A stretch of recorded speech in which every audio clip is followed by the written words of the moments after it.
Wait, if I married to Buzz for 1 billion subs, go on the honeymoon, and then immediately break up to get the inheritance, does that technically make me a gold digger? All for the doubloons. I wanted to go over this set. This is the only like particularly interesting set that got streamed, unfortunately, but it is what it is, you know? For some context on this set, me versus ApolloKage, I think this is the 4th time we've played in bracket. Going into this, we were 1 and 2. I think I won the first time we played, and then he won the next 2, with this being our 4th set so far. So with that in mind, this matchup it's a little in Snake's favor, but it's not so bad. As a whole, the main reason I think Snake wins is literally just Nikita. If Nikita wasn't so good against us, then the matchup would be easy. Neutral's pretty balanced. We're pretty good at getting through a lot of his stuff. You just have to be patient. As long as you don't force your openings, then it's not unrealistic to be able to get through and get grabs with him. Maintain your advantage very effectively. And otherwise just ledge trap and juggle him into oblivion. Yeah, Falcon is very good at dodging a lot of his stuff. Okay, that was like a weird little read. That was a weird read from him, but I also misinputted. You can see me do that little head shake because I'm like, damn. Sometimes you just get got. It is what it is. He's such a spicy player that he's just gonna do cool shit because he's just a sick player.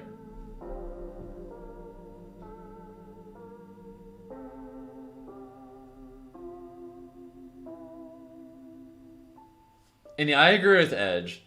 Like, you could think of Falcon Snake feels even sometimes, but it demands that the Falcon be playing extremely well for it to feel that way. And I feel like if the Falcon isn't playing extremely well, then it's losing. Would I consider myself a cool player? Yeah. When I'm cooking, I am easily in the top 5 best players to watch in the game. One of the reasons why is, as a whole, there's a lot of stuff I do that a lot of other people just wouldn't dare to because they're worried about messing up. And for the most part, I play under the assumption that I'm going to do things perfectly, which can result in moments where some really goofy things happen or I die in goofy ways or things like that. But I also have moments where I go for things and make things work that you would never see someone else do. I kind of assume perfection for myself, and even though I can't live up to it because I'm not perfect, you know, I'm human, I have moments where I can live up to it briefly, and those moments are sick. Because you'll just see me do stuff that no one else will do.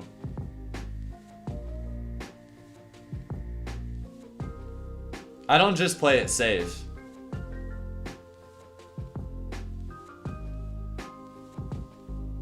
A lot of top level play in this game is like bread and butter camping.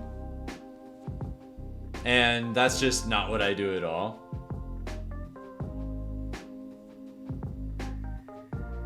That was a good call out. I think you can play Falcon as rushdown and you can play him really campy. I think the way you want to play him optimally is you kind of just play passively until you have reads and then just push those as far as possible. And in some matchups that might mean playing super defensively or even outright camping until you have those reads, but then the moment you get them, you go nuts. Defensive play as a whole has only been getting stronger. And we're not really like finding new tech for movement that gives you more ways to get around things.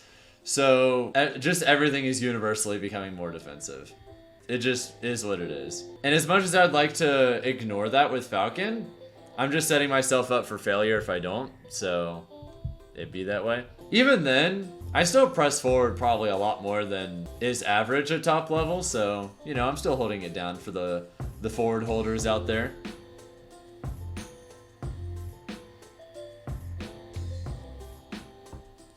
Yep, I like that little read. I need to do more stuff like that in general. I think one of the reasons why I was happy with my play at this tournament and not really so much in some others was, I don't know, I feel like I was just playing without confidence and doubting myself too much. But I know that if I play well, I can beat anyone, so why would I have reason to doubt myself, you know? Like, the Falcon life's hard, but I feel like almost anything is possible to some extent or another. Maybe not consistently winning majors or anything particularly close to it. He's probably not good enough for that. But if I can occasionally go on a crazy run, then, you know, that's something.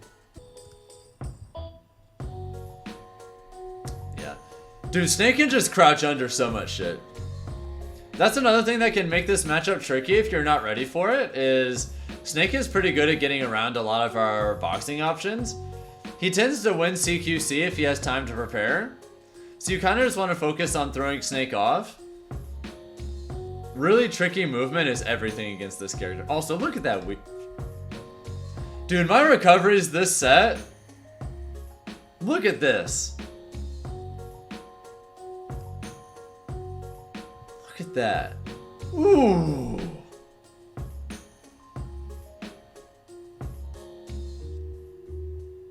I have some of the best recoveries in the world. I don't care.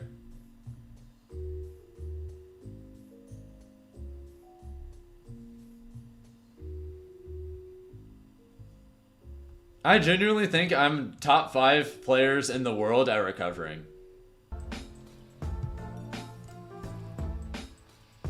Yeah, that was a good catch. I deserve that. Like, I was pushing in a situation that I shouldn't have. That's on me. He had a good read on my jump. I got a little antsy in the corner and he sniffed that out. And Nair is so good for catching stuff like that too. Good on him to recognize it. Dude, when I think about Snake's Nair, imagine being a human and doing 4 kicks in the air like that. Like, how the fuck? That's actually unreal when you think about it.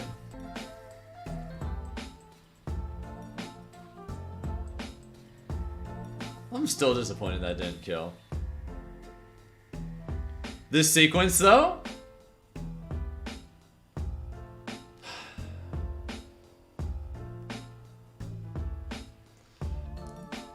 I got cucked by grenade. Damn it.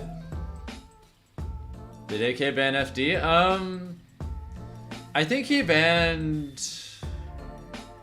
Kalos, Town and City, and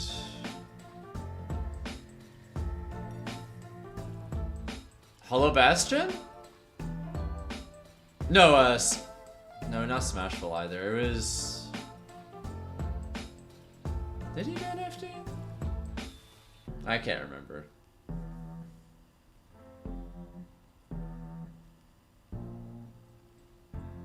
Yeah, that was a really good catch from him.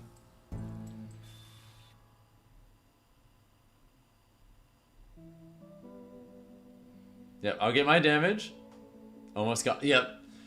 I see, I got antsy in that position and I bit the bullet for it. I deserved that. I'm still practicing more with that base guy.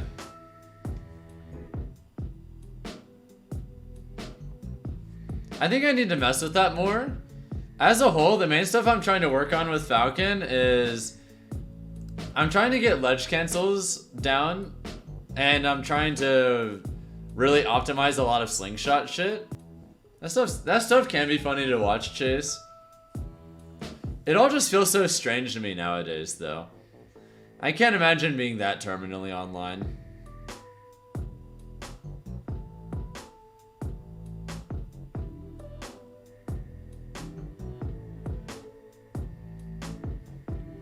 It's nothing crazy, like, Falcon doesn't really have anything for... He doesn't have any, like, obvious broken shit he can do with Slingshot because he has no good rising aerials. At least not in neutral. The only kind of rising aerials you really use with Falcon in neutral are just to call out jumps. Like, you don't really have anything good to rise with for grounded opponents. So you just end up not really wanting to use it a lot. Like, our aerials are great to land with, but one of the reasons why you don't see as much, like, just straight up falling nair ones or falling up airs happen at top level for Falcon is it's extremely difficult to just not only pinpoint someone's position down that much, but then them also just not have some kind of reaction before you land. So for the most part, like, landing with nair 1 or falling up air is just going to be something that happens as a read. And thus, if you're doing it specifically as a read, Slingshot isn't necessarily helping you since you're kind of just positioning yourself outside of those ranges anyway so that you can get those reads. So it doesn't really do anything. So I'm thinking of Slingshot as mostly just something that Falcon's going to want to use a little bit more, specifically for microspacing around different kinds of CQC options, and also as a way of having mix-ups with our pressure from landing aerials that we're confident are getting shielded. But it varies.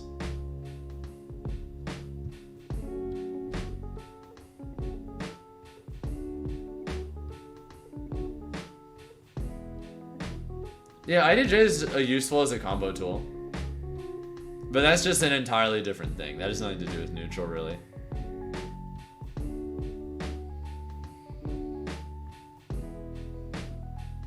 I'm gonna try and relearn the way I do it to work with L jump. That way there'll be a few like extra IDJ routes that open, like off of Raptor Boost at lower percents. Dude, this is such a scary game. ApolloKage is so difficult to play. He's so good.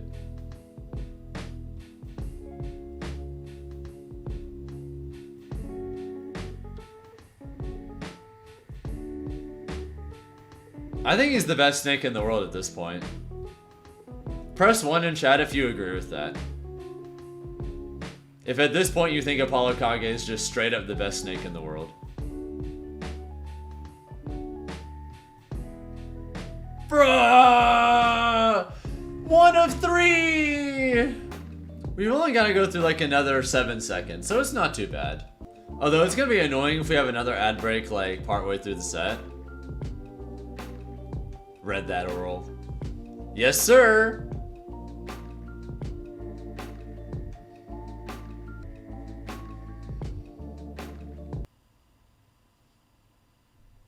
You can if you want to, Chase. Oh, I read the spot dodge, but I fucked it up. Fuck.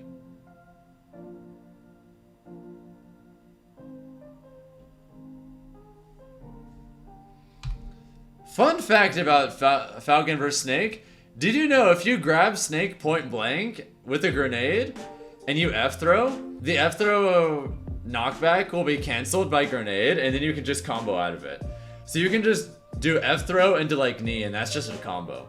But you have to make sure that, like, see this right here? See how Falcon's arm lines up perfectly with the grenade? If you can grab Snake at roughly that kind of distance and the grenade is like that, then that just works, which is why I went for it. And there's nothing he can really do either. Like, even if he DIs in there, I can just easily react to that and still knee him anyway, and he still dies. Like, that's just inescapable, and you can react to the DI. Be an opportunistic person. That was smart. That was such a smart recovery from him.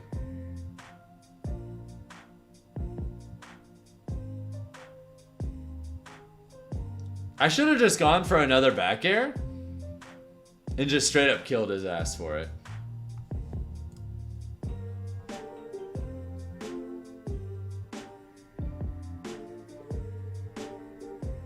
Yeah, that was a good combo. His pressure is so scary. Because even though Snake is a zoner and his frame data is not great, he has pretty decent, even though a lot of his moves have like pretty decent amounts of end lag, since a lot of his CQC has fast startup, he can actually box pretty effectively. It's just a lot of his boxing is fairly committal. Yeah, that was just good. Dude, my recoveries this set, crazy. Yep, good catch, good catch. Whew. This was such a fun set.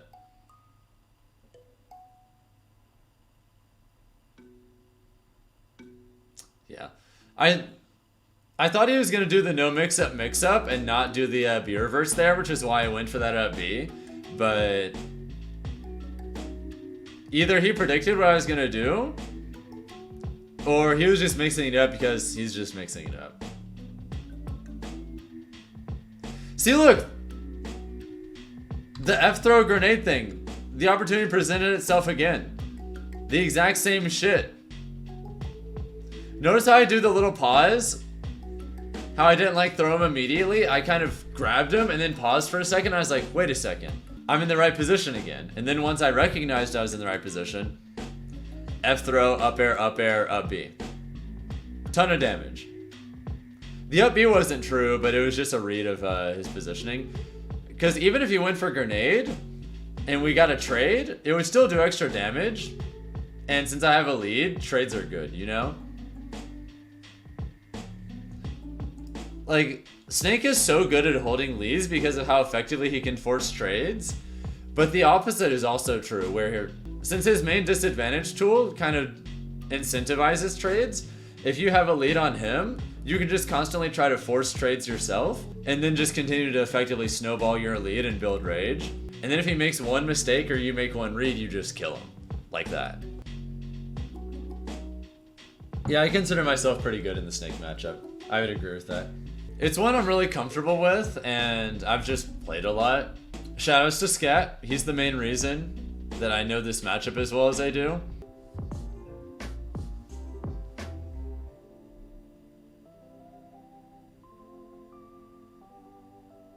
Moving on up in the world. Oh yeah, Zinkus. Scat is someone that has had many top 8s. Dude, I was playing so good.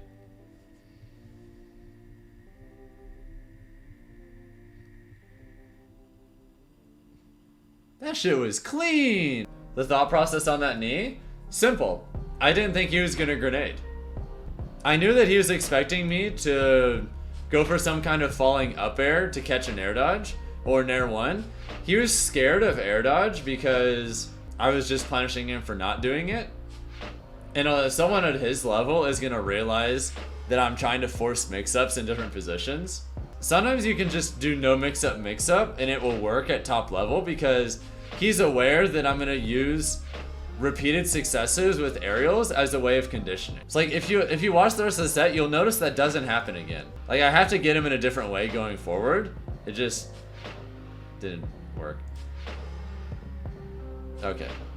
But yeah, but like this right here, I made the right call to go for up B. I just messed it up. Cause think about it this way.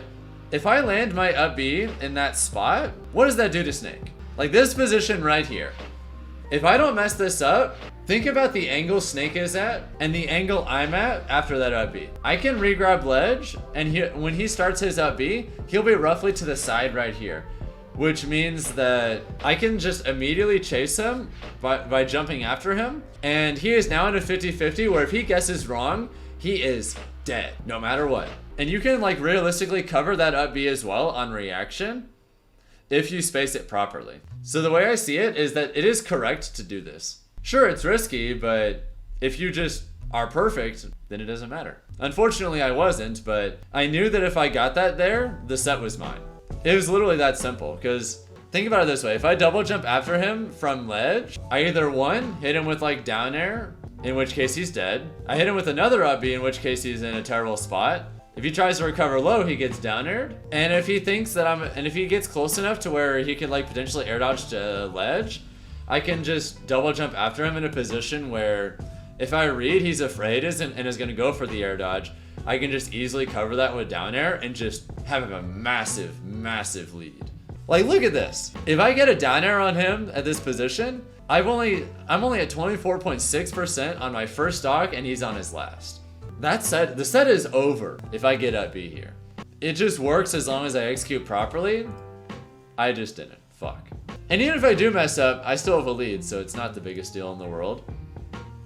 But the way I basically win the set on the spot if I execute properly, I just didn't. That's on me.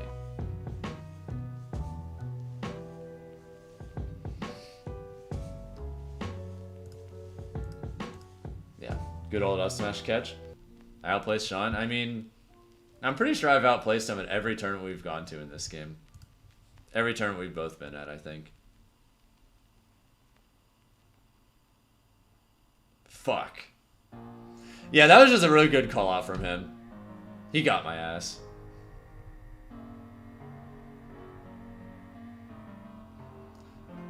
Yeah, he read that I was gonna try and like nair to pick up grenade and then get something started, but yeah, he just baited my ass.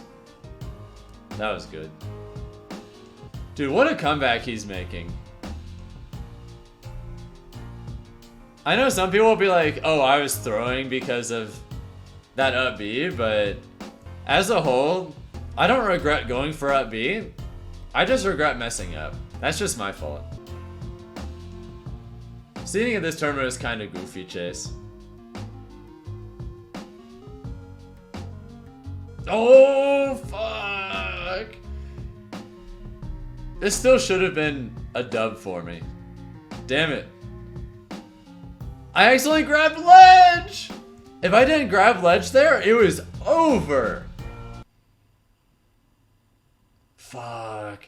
That was another little moment where if I executed better, that was just the set. Because I would have gone Nair 1 into down air. Dude, there's like 3 or 4 different points in this same game where if something was just a little bit different.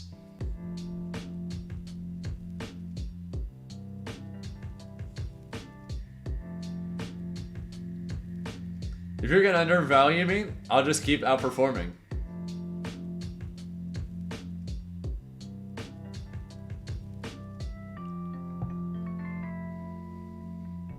It almost feels like I get underrated because I don't play a top character, which just feels really strange to me because I don't see that in other games.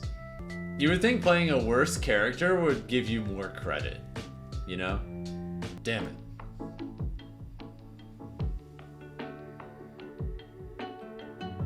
At least it's refreshing to lose in an even matchup and not just getting fucked in bad matchups.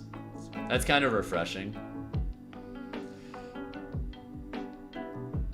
I'm so used to having losses at majors where it feels like I lost at the character select screen that it's nice to just not feel that way.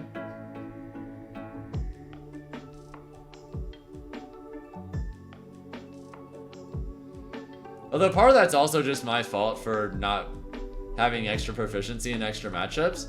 And there's still more stuff I need to develop to fix other things too.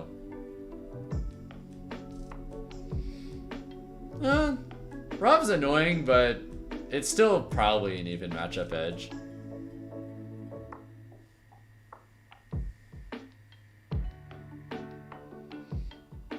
And I beat Epic Gabriel at the same tournament 3-1. Zombo is just harder though.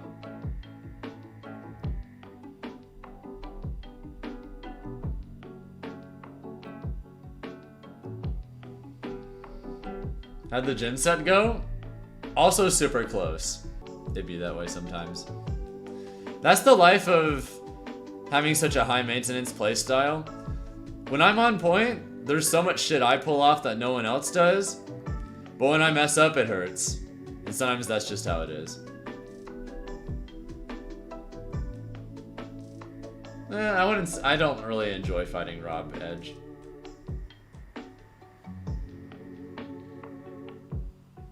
Yep, that was a really good anti-air.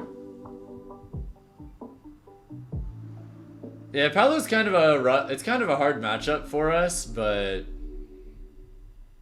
I also feel like I've gotten better at it. I mostly just need to get certain parts of my grounded game a little bit better, and then I think I can do better fighting Palos in the future.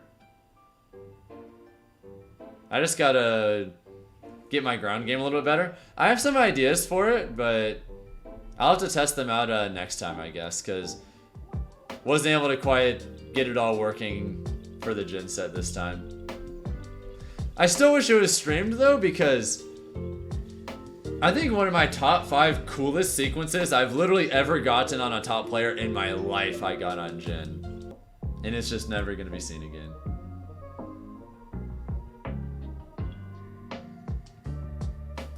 Trying to describe it feels like a waste of time other than that, but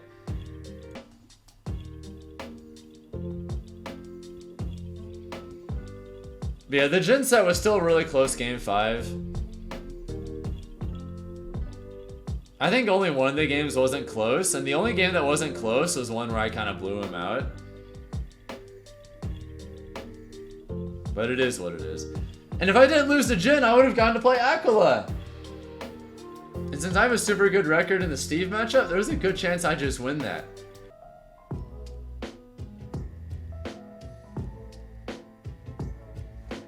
Boop! Oh man. Look how long that sequence took. Alright, starting at about 340. How long did it take until I hit him again?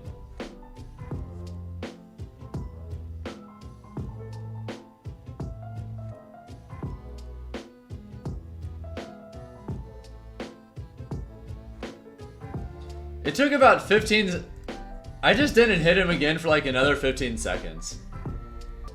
I was just biding my time, waiting until I had a confident read, and then the moment I had it, got his ass.